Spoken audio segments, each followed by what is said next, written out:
नमस्कार, India news के sports page पे आपका स्वागत है। मैं हूं राजीव मिश्रा और आप देख रहे हैं अपना पसंदीदा शो रणयुद्ध।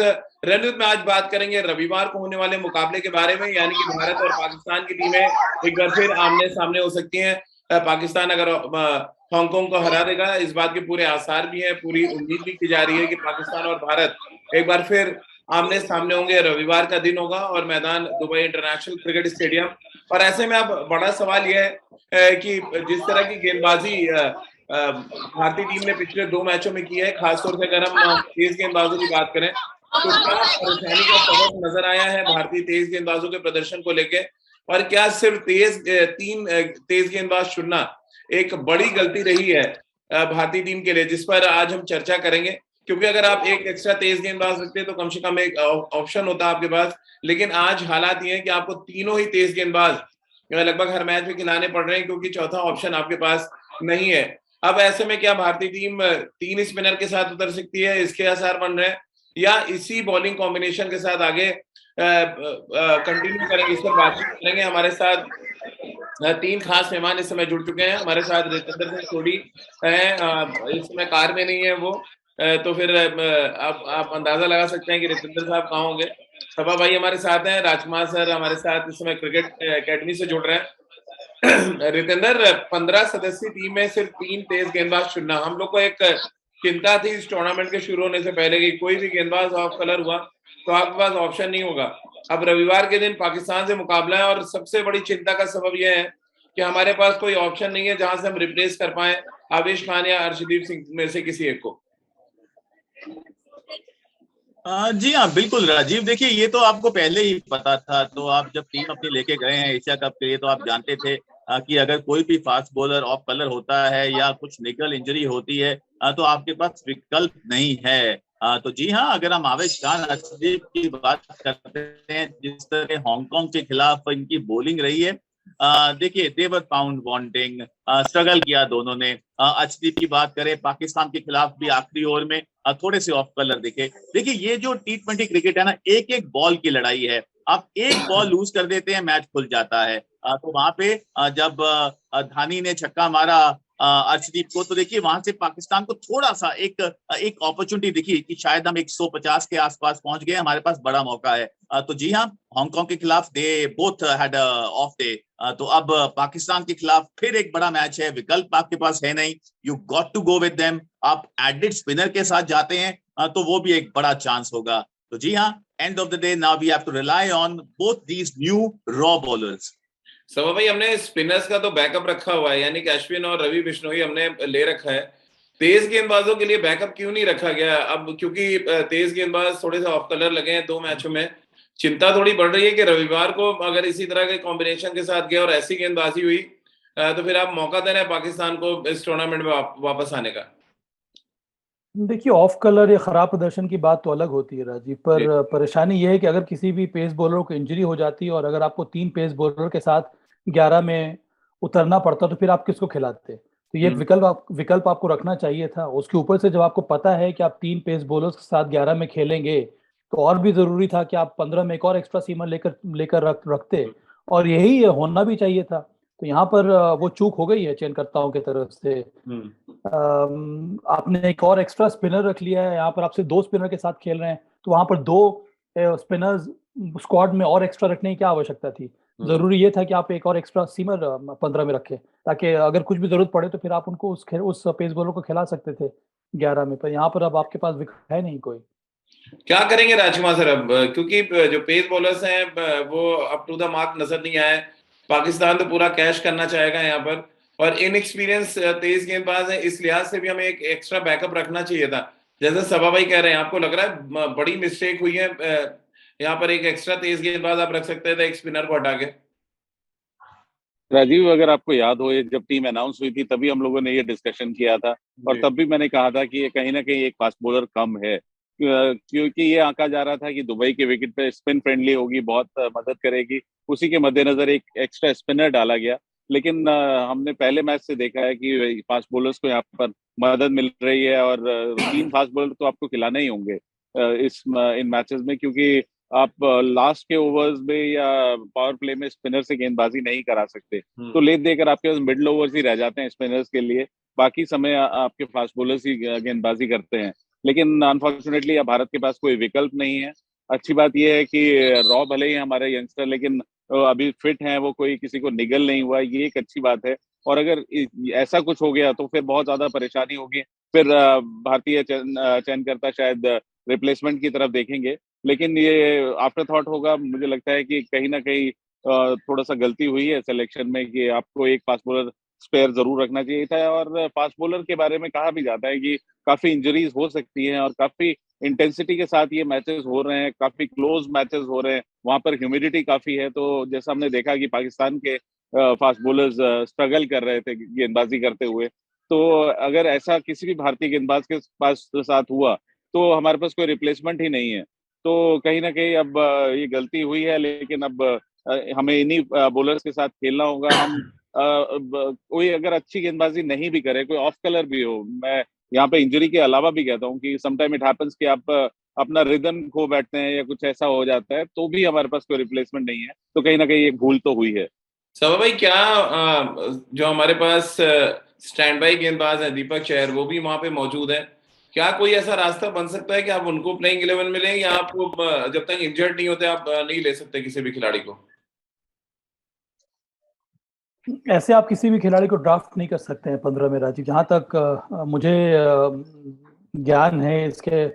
जो जो टूर्नामेंट्स के जो रूल्स रहते हैं वो यही हैं कि अगर कोई खिलाड़ी चोटिल हो गया और वो पूरे टूर्नामेंट के लिए बाहर हुआ, तभी आप स्टैंड बाय के किसी खिलाड़ी को टीम में रख सकते हैं।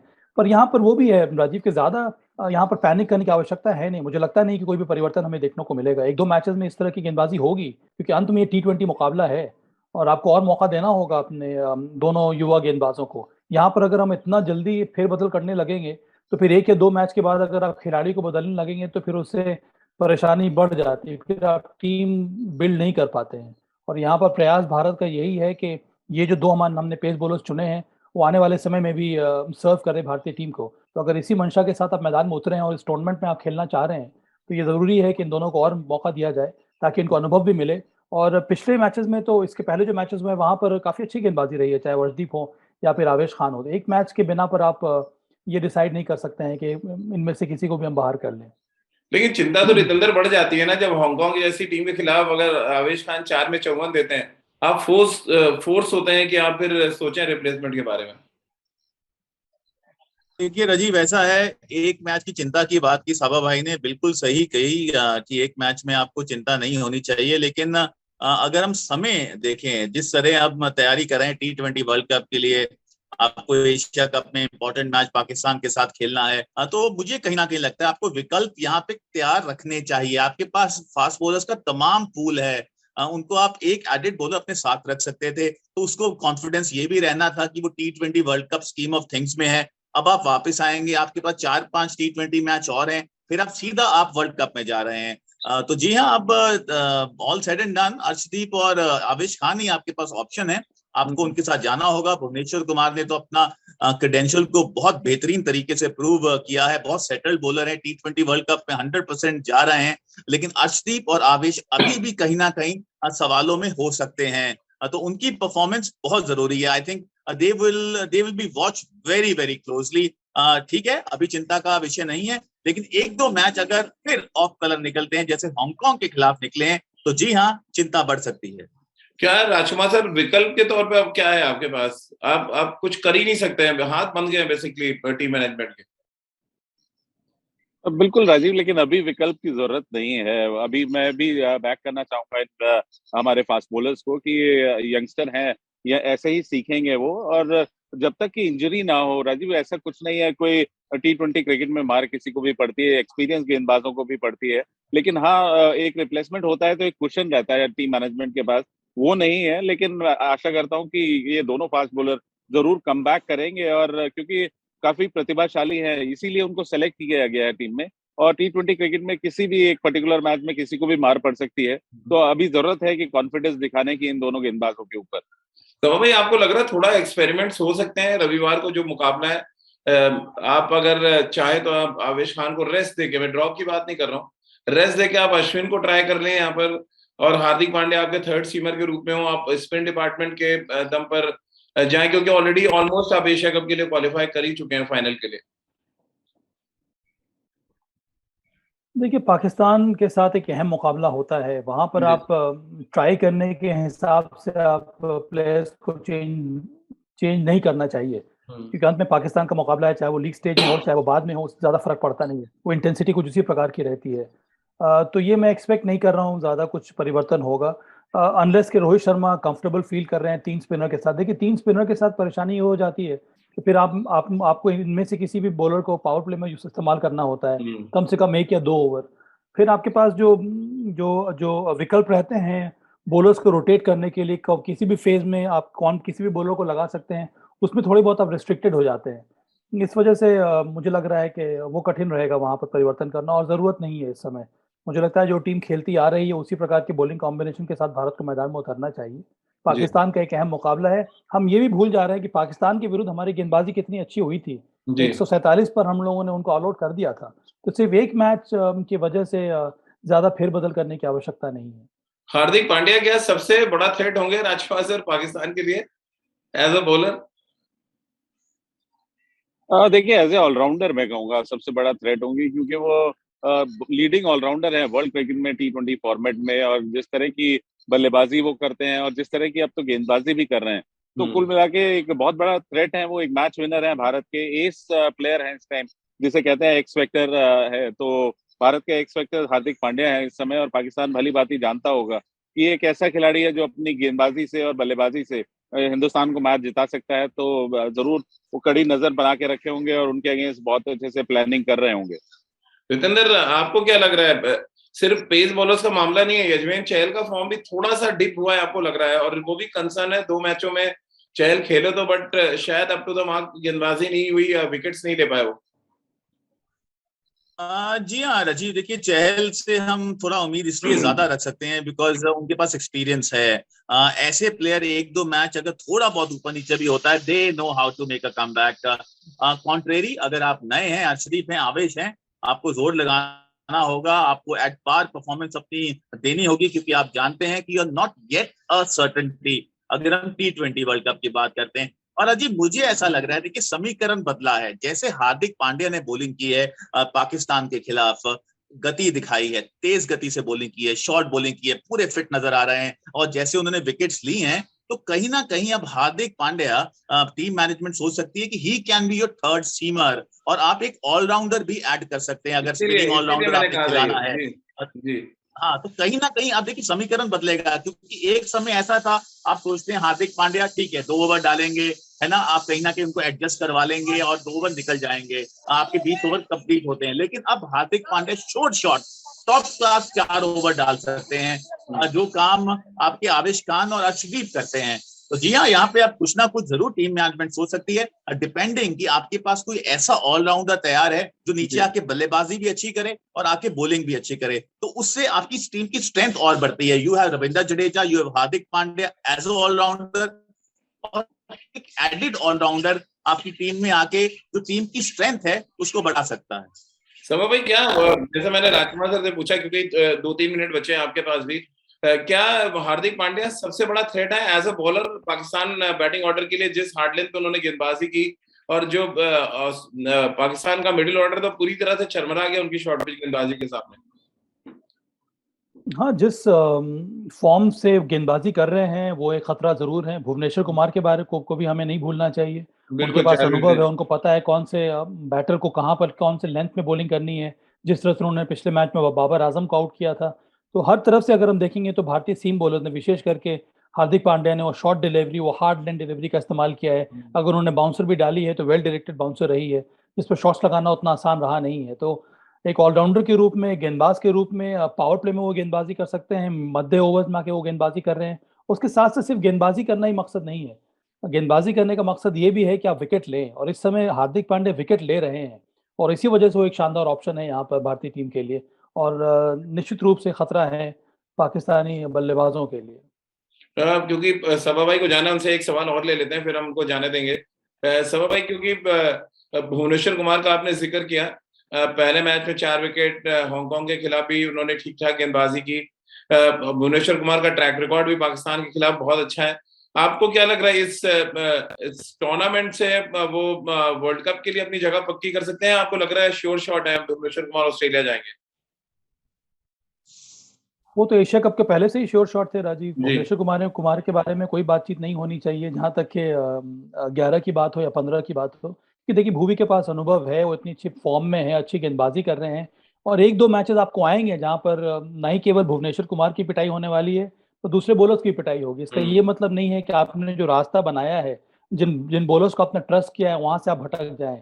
कई बार ये होता है कि आप पैनिक कर जाते हैं, आप एंशियस हो जाते हैं, आप बहुत जल्दी परिवर्तन करने का प्रयास करते हैं, उससे कोई लाभ होता नहीं है। जिन खिलाड़ियों को आपने मौका दिया है इसके पहले, जो खिलाड़ियों ने अच्छा फॉर्म दिखाया है, उनका थोड़ा बहुत अप एंड डाउन होगा।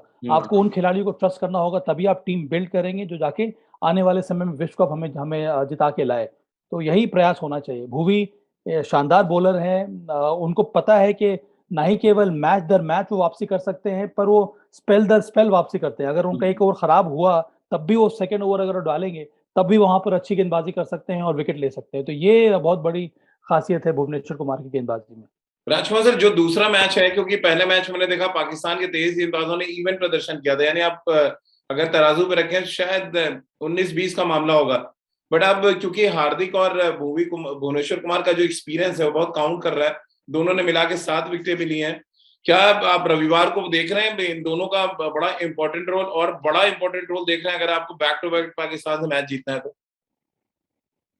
डेफिनेटली जिम्मेदारी लेनी होगी भुवनेश्वर कुमार को और हार्दिक पांड्या को। राजीव, दोनों ने शानदार गेंदबाजी की थी पिछले मैच में भी, और भुवी की क्लास हम सभी जानते हैं कि जिस तरह के वो फाइटर हैं, या जो उनके पास क्लास है, जिस तरह वो गेंद को स्विंग करते हैं, विकेट टेकिंग बॉलर हैं। और जिस तरह उन्होंने पहले बाबर आजम को आउट किया, तो वहीं से आधा मैच पाकिस्तान हार गई थी, क्योंकि बहुत ज्यादा रिलाई करती है पाकिस्तान बाबर आजम के ऊपर, और उनका विकेट उन्होंने बहुत इंटेलिजेंट तरीके से ट्रैप किया, उनको आगे खिलाते रहे, और सडनली एक बाउंसर मारा और वो करने गए और आउट हो गए। तो बहुत बड़ा रोल होगा भुवनेश्वर कुमार का और साथ साथ हार्दिक पांड्या का, क्योंकि हार्दिक पांड्या बहुत अच्छी लेंथ पे गेंदबाजी कर रहे हैं, एक्सपीरियंस है उनको और कॉन्फिडेंस बहुत अच्छा है अब। तो इन दोनों की बहुत बड़ा रोल होगा पाकिस्तान को, अगर हमें रेस्ट्रिक्ट करना है और मैच को जीतना है पाकिस्तान से। तो रितेंद्र, आखिरी सवाल, कैसे आप देख रहे हैं, क्या एक्सपीरियंस जो हमारे तेज गेंदबाजों का है या हमारे जो खिलाड़ी हैं वो भारी पड़ रहा है पाकिस्तान पे? हार्दिक बहुत एक्सपीरियंस है, भुवनेश्वर कुमार के पास एक्सपीरियंस है, वहीं पाकिस्तान की तरफ अगर हम नजर डालें, इनएक्सपीरियंस शायद पाकिस्तान को बैकफुट पे रख रहा है। हालांकि नसीम शाह, धानी, हारिस रऊफ सबने बहुत अच्छी गेंदबाजी की है, बट वो एक्सपीरियंस मिस था क्रूशियल मोमेंट पे, खराब बॉल डाली पाकिस्तान ने जिसकी वजह से वो मैच हारे। क्या ये एक्सपीरियंस एक बैक टू बैक मैचेस जिताएगा हिंदुस्तान को, और हमारे गेंदबाज एक बार फिर उतने ही इफेक्टिव होंगे क्योंकि ज्यादा बेहतर तैयारी के साथ आए हुए हैं? जी बिल्कुल, आपने सही कहा राजीव। देखिए हमारे पास एक्सपीरियंस ज्यादा है, हमारे पास प्लेयर ज्यादा हैं जिन पे हम रिलाई कर सकते हैं। अगर आप पाकिस्तान की बात करें, वो बहुत हैवीली रिलाई करते हैं अब बाबर आजम पे। बाबर आजम पिछले मैच में आउट हुए, एकदम लगा जैसे पाकिस्तान का बैटिंग लाइनअप बिखर सा गया है। तो जी हाँ, अभी ऐसा ही है, और भारतीय टीम के पास मैच विनर्स यहाँ पे बहुत बढ़िया है। सूर्य कुमार यादव को हम बिल्कुल नहीं भूल सकते हैं, अपने गेंद मैच को बदल सकते हैं। अगर आप बात करें, केएल राहुल की फॉर्म जरूर एक कॉज ऑफ कंसर्न है। Rohit is batting pretty well, लेकिन एक लंबा नॉक ड्यू है। विराट कोहली का फॉर्म में आना फिर हमारी टीम के बैलेंस को और जबरदस्त कर देता है। तो जी हाँ, बॉलिंग में हमारे पास भुवी है और हार्दिक पांड्या। अगेन हार्दिक पांड्या का अच्छी बॉलिंग करना, राजीव, पूरा समीकरण अब बदल चुका है भारतीय टीम का। जो मच नीडेड एम्पेटस था वो अब हार्दिक हमें देते हैं, बल्लेबाजी क्रम में और बॉलिंग क्रम में भी। तो जी हाँ, पाकिस्तान के लिए बिल्कुल आसान नहीं होगा। They have to really pull up their socks, क्योंकि वो जानते हैं कि भारतीय ऑपोजिशन उनसे थोड़ा बेहतर है अगर हम बैलेंस की बात करते हैं। रितेंद्र, अर्शदीप सिंह ने जिस तरह की 2 मैचों में गेंदबाजी की, उसको कैसे एनालाइज करेंगे, और क्या एक चीज आपको लग रहा है जो पाकिस्तान के खिलाफ उनको बेहतर करनी चाहिए ताकि उनको जो लेफ्ट आर्म सीमर होने का है वो फायदा उनको मिले? लुक, देखिए राजीव, अर्शदीप का अगर परफॉर्मेंस हम देखते हैं, he has been pretty good, लेकिन मुझे ऐसा लगता है he is a better bowler जो हम पिछले 2 मैचेस में हमें देखने को दिखा है। तो जरूर वो उस पर काम करेंगे। बहुत सोचते हैं, ऐसे क्रिकेटर हैं, इज अ थिंकिंग क्रिकेटर, तो जरूर एनालाइज कर रहे होंगे।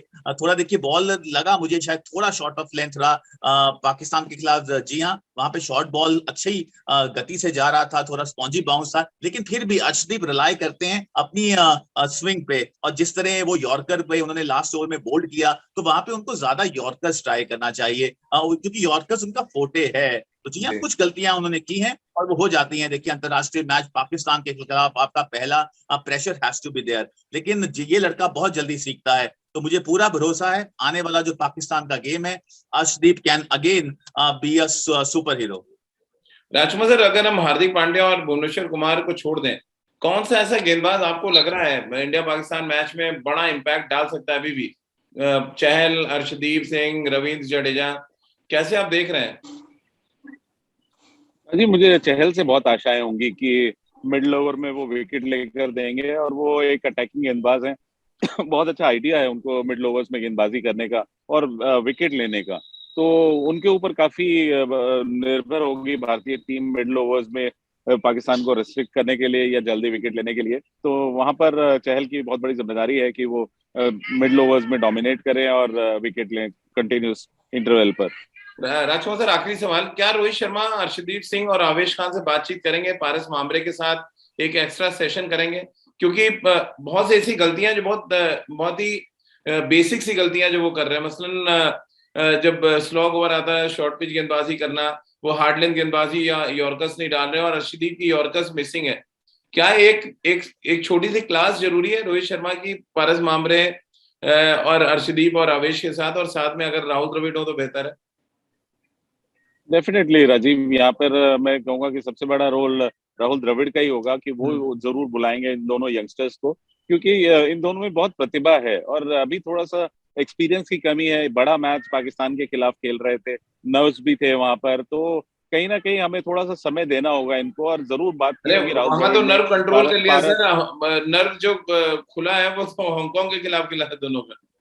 देखिए वो होता ही है, लेकिन बड़ा बड़ा प्लेटफॉर्म है राजीव, इंटरनेशनल क्रिकेट खेलना और आईपीएल खेलने में बहुत फर्क होता है। तो लेकिन दोनों यंगस्टर्स हैं और आने वाले समय में ऐसे ही सीखेंगे, और जरूर पारस मामरे और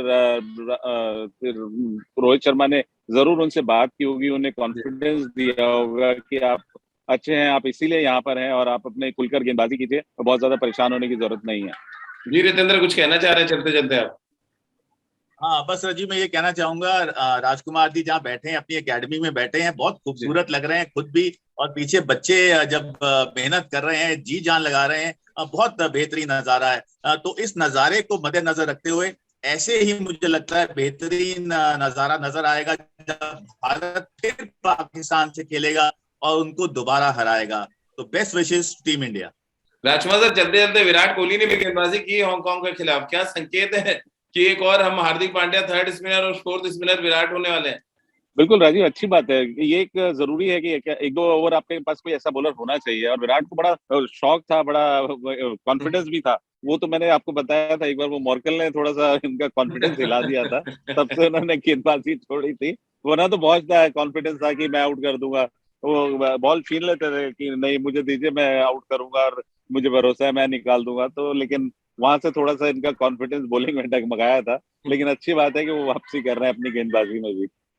चलिए, बहुत बहुत शुक्रिया राजकुमार सर आपका, सभा भाई आपका, और रितेंद्र आपका हमारे साथ जुड़ने के लिए। तो रविवार को एक और सुपरहिट मुकाबला, पाकिस्तान के साथ दूसरा मुकाबला, और इस मुकाबले में भारतीय गेंदबाजों पे एक बार फिर दबाव होगा, क्योंकि रिजवान और बाबर आजम के साथ साथ फखर जमा, ये तीन इंपॉर्टेंट बैट्समैन जो टॉप ऑर्डर में आते हैं, अगर वो चले तो एक बात तो तय समझिए कि भारतीय तेज गेंदबाजों को एक और अग्नि परीक्षा देनी पड़ेगी, जिसके लिए तैयारी शायद आज से ही करना शुरू करनी पड़ेगी, क्योंकि 2 दिन का गैप है। उसके बाद हिंदुस्तान और पाकिस्तान की टीमें आमने सामने होंगी। आप सभी का बहुत बहुत शुक्रिया हमारे साथ जुड़ने के लिए।